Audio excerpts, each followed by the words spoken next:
Hi, this is Alvin from Dr. Wealth. VC Limited just released their results, their second quarter 2022 results, and I want to do a comparison with the potential competitors, which is in the gaming space would be Tencent, and in the e-commerce space would be Lazada, and then in the fintech space would be Grab. So how are they doing? And let's do a size up in that space that they are in, and hopefully this will give you a better understanding where C stands. Okay, so let's go to the first business segment, which is gaming. And for C, the second quarter 2022, the gaming came in about 900 million in terms of revenue, and that comprises 31% of the total revenue that C has generated. So that's the second highest revenue, as we can see from the chart. And as for Tencent, we know that it is the largest gaming company in the world by revenue. So it is not surprising that the revenue for their value-added services, which the games are part of, is worth 10 billion revenue in just the second quarter 2022. But of course, we have to take it out from take the WeChat component out from the value-added services because it's considered as part of the games, and it's quite a significant chunk, which is 40%. So we take away, we still get about 6 billion worth of revenue coming from games for Tencent in second quarter. So that's still like 6 times larger than what C have contributed in terms of their revenue. So we can really see in this space, Tencent is a clear leader in gaming. All right, but not only that, and we want to see how well the growth rate has been for this C in terms of gaming, and we can see digital entertainment (DE) in short, as you can see in the screenshot. It stands for it's actually the gaming segment. The worrying sign is the trend, right? And we can see from the chart that from 3Q 2021 onwards, the revenue for games has been declining, and nobody knows when this will stop or when it will bottom or it will continue to go down even lower. And year-on-year comparison, it is down 39%. This is a worrying sign, which I'll emphasize a bit more later. So management has explained why this is happening because there's a post-COVID normalization, right? When COVID lockdown happens, people were staying at home and playing games because they were bored. And now, since the COVID lockdowns are done for most part of the world, people are traveling again, people are eating out, spending more time, and playing less games. So that was the reason that they give. And let's look at Tencent, right? And in comparison, we can see that the value-added services in the table is pretty flat. It's just down like 0.5%. Okay, and if we focus on the sub division, we can see the domestic games is down 1.1% and international games is down 1.4%. So let's use this argument, right? Say post-COVID impact.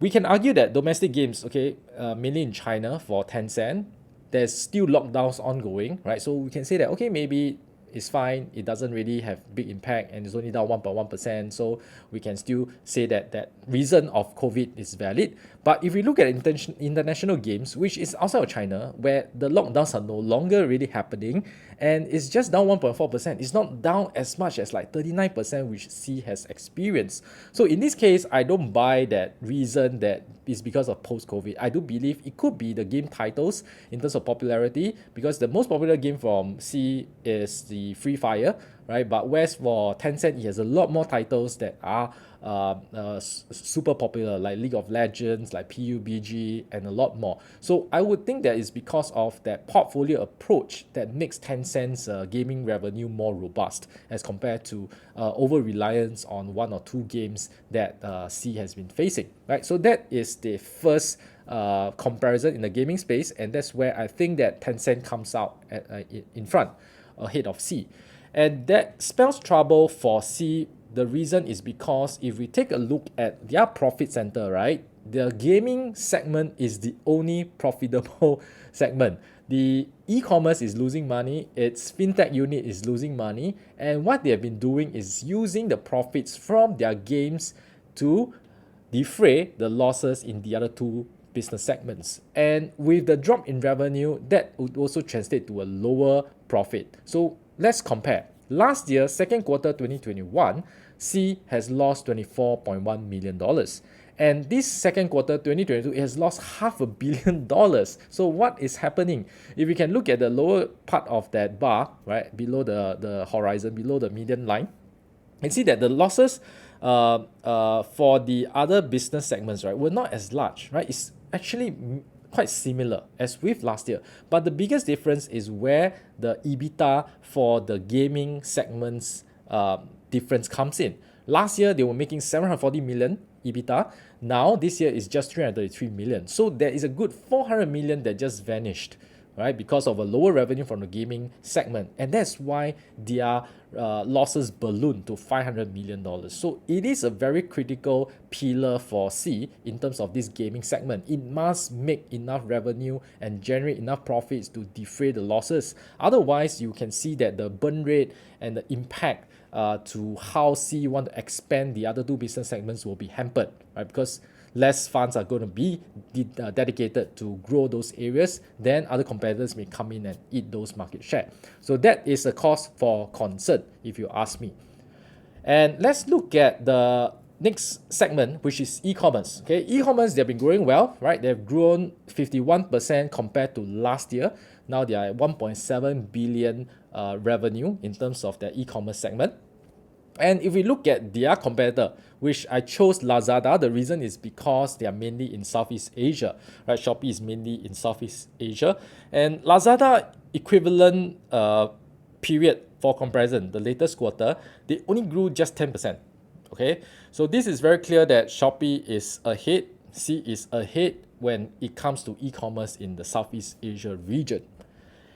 And not only that, we look at the revenue for second quarter 2022, Shopee has 1.7 billion, okay, in terms of revenue, right? That's what we covered just now. And we just take the segment from Alibaba International Commerce because Alibaba doesn't give the Lazada revenue, right? So it's lumped under the International Commerce retail. And it's together with some other like AliExpress, some other business units, right, that is operating in international e-commerce. It's just 1.55 billion. Okay, Lazada is part of it. So we can say that Shopee has already get a number one position, market share in the Southeast Asia region, right? Lazada is behind right now, and Shopee is also growing much faster. But to be fair to Alibaba, there's a bit of nitpicking over here, is because Alibaba don't just have a retail international commerce, it also have a wholesale business. And that's how Alibaba first started off. They were more like a B2B kind of a platform, right, rather than a B2C. So they started with Alibaba.com first before they move on to the B2C side, such as Taobao. So to be fair, if we bring in the wholesale, right, which I want to give you the breakdown of the entire Alibaba commerce, right? So yes, we are right. If we compare the international retail commerce, Shopee, with Alibaba international retail commerce, 1.55 billion, Shopee is bigger. But if we add in the wholesale commerce to Alibaba, then the international commerce as a whole is about 2.25 billion, which is still larger than Shopee itself. Right? I'm just showing the scale, okay? So if, of course, we include China commerce, Alibaba definitely is a lot bigger, right? It's 23.5 billion in total for their entire e-commerce business. We haven't count their cloud business, we haven't count their logistic business, and a lot of other business. So comparatively, e-commerce space, Alibaba is bigger, but in Southeast Asia, we can retail, right? Just Southeast Asia retail, ignoring the wholesale, Shopee is bigger in this case, okay? But as we explained just now, if let's say the gaming doesn't do well in Sea, it might hamper the growth in this e-commerce. They've been growing very fast, right, in the past 1 year, but going forward, there are signs of like they have already warned that they're going to cut down staff and etc. etc. And that means that the growth rate may not be as high as possible, and that may give Alibaba or Lazada the space to catch up. Okay, so it is still a very competitive space. We don't know who is going to be emerge as a winner. The market share is really up for anyone to grab. All right. Of course, the top two leaders are these two, Shopee and Lazada in Southeast Asia. The last segment we want to look at is the Fintech. Both Sea as well as Grab, partner with Singtel, have gotten the digital license, right? It's a full banking digital license from the Monetary Authority of Singapore. So they are ramping up the services. We haven't really seen the full suite of like products and services coming from them yet, but we can sort of like see what their results are. Just to be clear, Sea has released their second quarter 2022 results, but Grab has not. Okay, it's going to come out in about 25th August this year.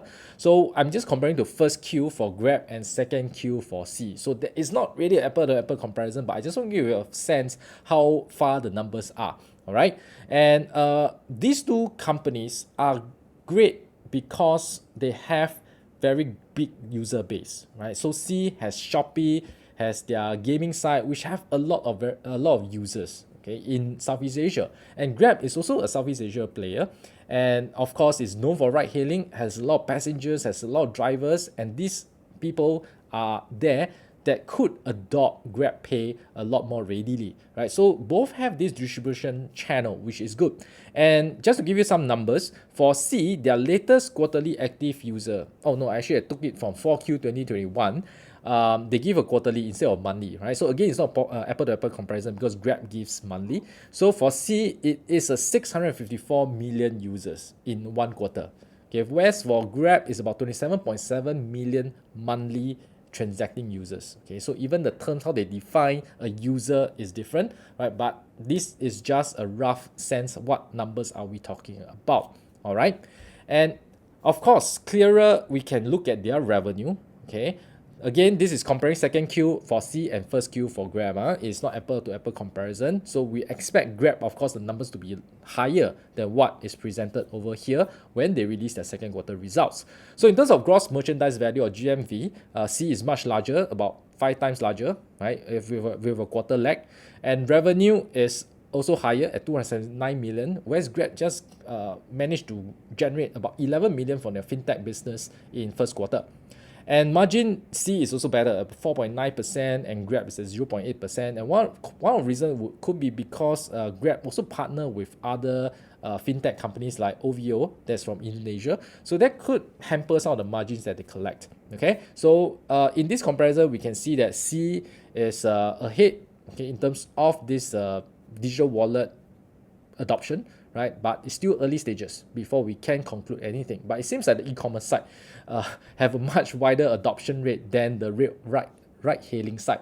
And not surprising because if we take an equivalent in China, we can see that Alibaba with its e-commerce arm was able to grow Alipay or Ant Group into such a big monster as compared to, we don't hear TT having a very strong fintech coming from their own business itself, right? So maybe, right, e-commerce give you the advantage because you're really buying things and the GMV likely to be higher than you hail a taxi or a car ride, right? So I do think that in this context, maybe C really have the advantage. Okay, so all in all, in summary, this is what I gathered. In terms of games, Tencent is a clear leader. C, via Garena for its gaming unit, is having some trouble. It's been declining revenue, and that's a worrying sign because they need these profits to redeploy to other money-losing business to grow them at a faster rate. So with this change in environment, with this change in operating metrics, could it affect the C's future growth rate? It is still for us to see, okay? And I think naturally we should see a slowdown for C itself. And in terms of e-commerce, it's growing strong, right? Shopee is number 1 in Southeast Asia and is ahead of Lazada and is growing faster too. And it does help with its fintech adoption, like what we have seen. The GMV is higher in terms of transaction, as well as the margin is better as compared to what GrabPay has achieved, right? So all in all, C is not in a bad position, right? Just have to watch that gaming side because that is that money generating center, which is vulnerable at this point. It's the one that has saw a decline in revenue while the money losing businesses are growing faster, right? So they have to probably do a fundraising in order for them to maintain that speed of growth. Otherwise, we should be seeing a slowdown. So I hope this analysis has been useful for you, especially if you are a shareholder of any of this company. I'll be doing more videos like this, right? So remember to follow this channel and like this video so that I know what kind of video I can produce in the future. This is Alvin. Thank you for watching and I'll see you around. Goodbye.